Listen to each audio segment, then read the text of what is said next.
Welcome everyone. Final installment of cell group leader, small group leader training. We're in chapter 8 today. And again, this chapter talks about reforming the groups by producing leaders. Okay. And again, look at page 107 if you're following along here. But you know, they say every group has a choice. They're either going to reform by starting new groups, or they're going to deform by becoming ineffective. Okay, so in other words, if we as a group never multiply and send out new group members to start a new group, raise up new group members, groups tend to turn inward. Groups tend to become purposeless. What are we doing? Where are we going? And, you know, invariably, there will always be someone within a group that has initiative, that has ambition. I'm talking about godly ambition here, okay? Not godless ambition, but this idea that, hey, I'd like to lead a group. I'd like to go reach my friends with a book I'd like to go over, with my friends, or I'd like to talk about this or whatever. And that's totally fine.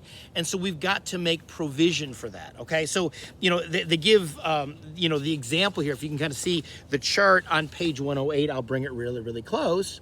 But if you see, the graph going upwards, as you're moving from, the forming, storming, norming, and performing, and you see that like plateau there at the end. And then there's a dotted line going up and a dotted line going down. The dotted line going up is, again, the idea that you're multiplying groups.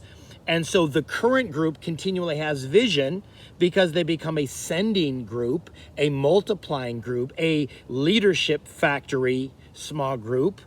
Versus if they don't do all of those, that group will tend to stagnate and decline because, again, there's no vision forward. Where are we going with this group? Is it just, hey, we're just getting together to go through another book? Or are we going through a book, or are we going through a sermon, small group, or something with the goal of reproducing ourselves? Okay, so again, this idea of the reform stage, page 109, you're trying to support a new group leader, a new leader as you start a group. So in the prepare, recruit, equip phase, you're acting as the primary leader. You're ministering to most of the needs outside the meeting. You're leading all the group meetings.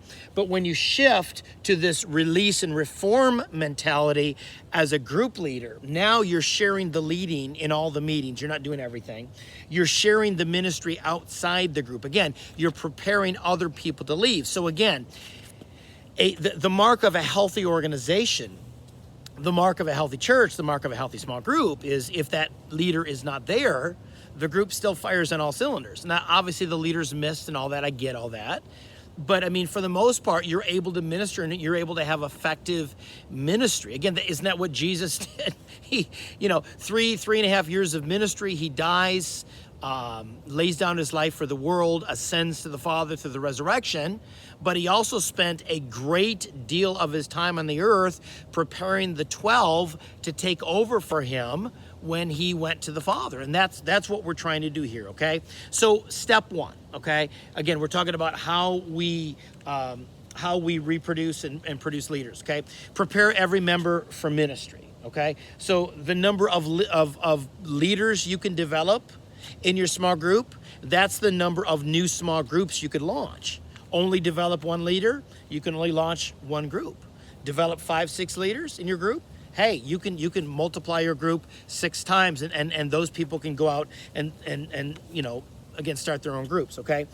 And so they talk about developing people through relational investment, okay? Try before you buy. Again, we're on page 110. Many people will recruit apprentices and interns before testing them, okay? First, test them. Delegate small ministry tasks. Hey, Joan, can you take the icebreaker next week? Again, a great entry-level leadership position, asking a question and getting people to have responses. And then if they do really good at the icebreaker, hey, maybe let them lead worship the next week. And if they do really good at leading worship, maybe let them take the witness portion. And then if they did really well at the witness portion, let them take the word portion again. And then begin to watch them and go, this isn't working great. I need to coach Joan on this. You need to, not talk so much in your group and let other people talk or something like that, okay? Or you might need to say, hey, listen, that icebreaker question was a little bit too intense for new people coming in. They might, maybe ask them, what was your, your favorite experience growing up as a kid or something. Okay. In other words, coach them. But then you might find out that Joan does a great job in all of them. You're going, whoa, I'm seeing someone here that could actually lead a group moving forward. Okay, again, allow them to have some entry-level experiences and see how they do. And if they're doing great, keep going. If they're not, coach them up. But again, don't tell somebody, hey, you're going to lead a small group when they flop at every level that you've given them responsibility. Okay, be smart about this. Okay, step number 2, page 112, recruit those who prove ready. Again, I think some great questions there in the middle. Who's faithful? Who understands the church's vision? Who's eager to serve? Who is God pointing out to you? Who seems to lead the group even without a position? Who has the ability to train other people, okay? And again, discuss with your pastor or small group coach before recruiting. That's a great point, okay? Hey, and because again, your pastor might know something that you don't know about that person. And while they might be and appear really, really well qualified, they might, hey, I've got reservations because of this, and this, and this, okay? That's important, okay? Page 14, step 3, equip your intern, okay? Again, Jesus modeled how to delegate. Your intern watches you.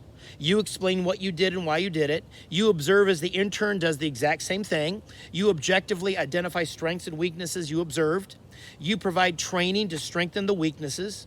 You turn the task over to your intern. You withdraw using benign neglect as your strategy. Withdraw, don't let them sink or swim on their own, okay? And then you continue to monitor and encourage your intern, okay? And again, examples, take your intern with you at every ministry opportunity. Let them lead the small group meeting. Let them keep in touch with one half of the small group members. Encourage them to take small group leadership training. Again, the very videos that you've been watching, the book we've been going through. Meet with them every week to discuss how they're doing. Again, ways you can equip people, because again, your goal is to multiply yourself, okay? And then step number 4, page 116, again, release the ministry of the group to those you've equipped. Again, they say practice the 8-2 principle. At first, you're doing 80% of the ministry.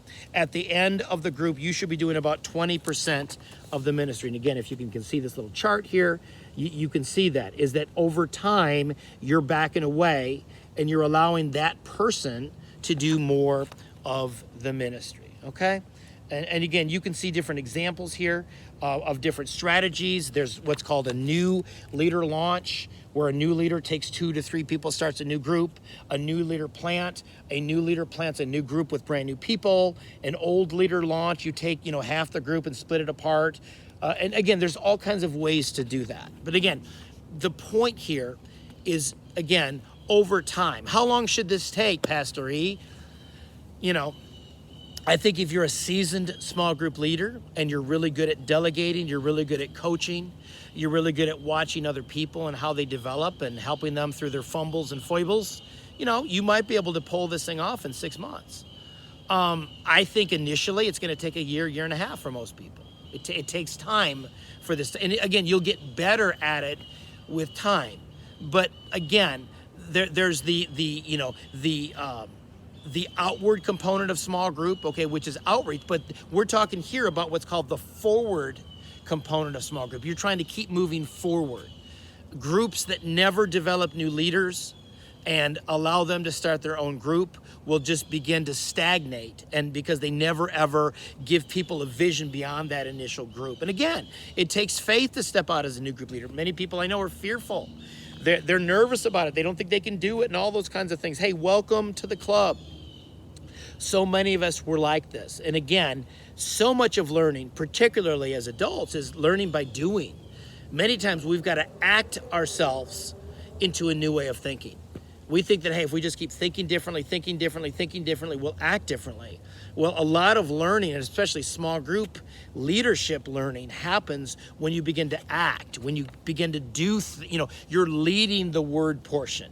and you're doing, and you're getting more comfortable as you do those types of things. So again, this is the end game of small groups, multiplying your groups with capable leaders who are able to take new groups on their own. And again, what does that mean for you? Do you lose those relationships? No, because again, we talked about small groups are a family. Okay, you're still going to stay connected with them because you'll be kind of a mentor to them as they're growing. Okay, again, the goal is that you, again, have multiple groups that are started through you, and you're always in relational connection with those leaders as they go and as they grow. And of course, I, as pastor, will be connecting with all of you in this process. So hopefully this helps.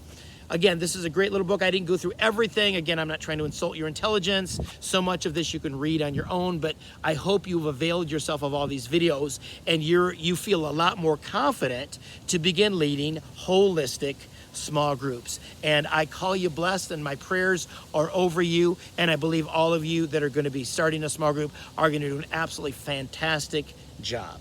All right. Take care, and I'll talk to you soon.